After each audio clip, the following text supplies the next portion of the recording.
With millions of Americans casting votes in November, an important question to ask is if Generation Z will be significantly represented at the polls. Younger generations have had a historically low voter turnout, but for Generation Z, 47% believe that voting is important, and only 26% trust their public officials, according to survey. Pertaining to this subject, Angela Ruff, academic events manager at Gonzaga, shared her ideas on the voting tendencies of Generation Z.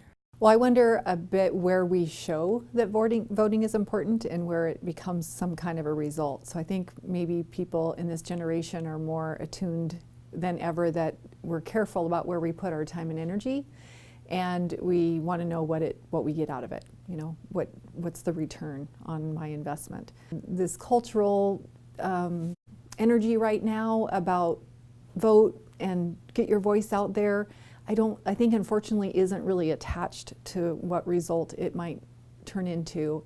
So only doing it in reaction to being dissatisfied maybe isn't enough motivation. With dissatisfaction surrounding different political issues such as healthcare and gun control, a Generation Z voter explains why he is going to the polls for the upcoming elections. That I would hope that the recent presidential cycle increases voter turnout.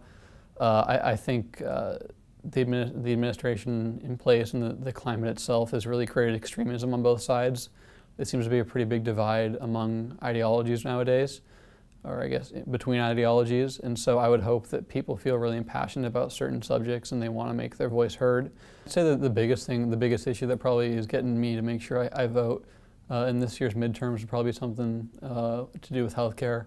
It's something that's pretty important to me. I think it's a pretty basic human right. On the other side, some see the younger generations continuing their long history of not showing up to the polls. I don't think most Generation Z knows the impact of voting and participating in our country's elections, especially because this is less of a higher profile election. 2 years ago it was the, Trump versus Clinton presidential race, and there was I think people felt like there were higher stakes in that one.